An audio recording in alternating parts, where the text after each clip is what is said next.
To jama'a assalamu alaikum, barkanmu da warhaka, barkanmu kuma da sake haɗuwa da ku.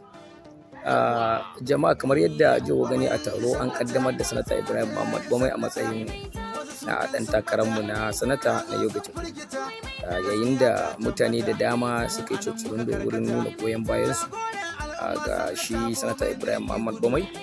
Lura da irin ayyuka da tagomashi da ya kawo da kuma taimakawa mutane da yi a tenuwansa na farko da na biyu. Shi da Sanata Ibrahim Muhammad Bamai baya buƙatar ma ka zo ka tallata aikinsa a yanzu, saboda kowa ya sani har maƙiyansa suna faɗa cewar shi ne mutum ɗaya tilo a arewa maso gabashin Najeriya ma gaba ɗaya wanda ya samar da tituna na hanya har kusan guda 30 da ɗoriya. Sannan shi ne mutum ɗoriya guda ɗaya tilo wanda ya samar da wato ainihin inganta rayuwar matasa ta hanyar basu jari ɗaya har kusan mutum 100.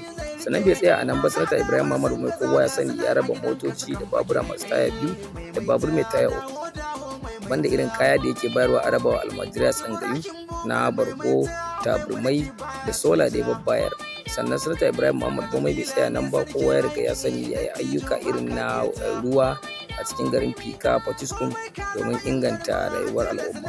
Sannan mutanen da suke karkara kuma babban abin da suka bukata a cikin karkara ba titi ba ne, ruwan sha. So Sanata Ibrahim Muhammad Bamai ya yi amfani da wannan dama da yake da shi, ya samar musu da ruwan sha ba tare da wutan nefa ba, da kawai hasken rana za su je su ɗebi ruwa su yi bayi, su yi abinci, su yi wanka, su kwanta, su huta.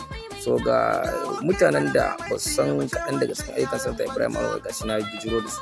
Sannan kun sani ya kawo ICT guda 6 a shiyar Yobe ta Kudu. Sannan Sanata Ibrahim Muhammad Bamai bayan waɗannan ICT centers ɗin ya yi asibiti irin ƙananan asibitin nan, wato primary health centers. Sanata Ibrahim Muhammad Bamai ba iya zaɓe ba, ya cancanci ma bayan ka zaɓe shi kai aiki da kuɗinka daga aljihunka ka yi masa wato ainihin alkhairi a wasu, ka ce musu to wannan alkhairin na yi ne don Sanata Ibrahim Muhammad Bamai saboda irin abubuwa da ya kawo na alkhairi. Akwai waɗanda suke zaginsa ko suke faɗin munanan maganganu a kansa, amma in ka je ka duba za ga ƙofar gidajen iyayensu kafin zuwan Sanata Ibrahim Muhammad Bamai ruwa ne yake kwanciya kamar rafi, za ka iya shiga ma kai wanka. Amma zuwansa ya zo sa aka ɓamɓare wannan gurin, aka gyara shi, aka yi titi.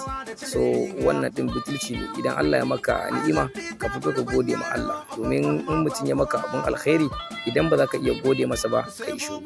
Annabi sallallahu alaihi wasallam yake cewa man la yashkurun nas la yashkurullah.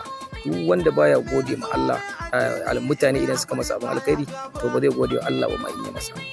Da haka nake so in ƙara amfani da wannan dama ne kira ga al'ummar Yobe ta Kudu gaba ɗaya da mu fito kunmu da kwarkwatar mu kaɗa wa distinguished Sanata Ibrahim Muhammad Bamai ƙuri'ar mu, saboda ya ƙara zama sanata a karo na 3 domin ya ci gaba da kawo mana ayyuka na alkhairi, ba wanda za mu kawo ya samu a layi yana ba mu wasu 'yan silalla waɗanda ba za su kashe mana yunwar yau ba na gobe.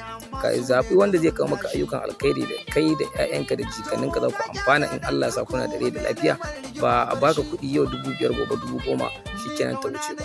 Assalamu alaikum, muna godiya.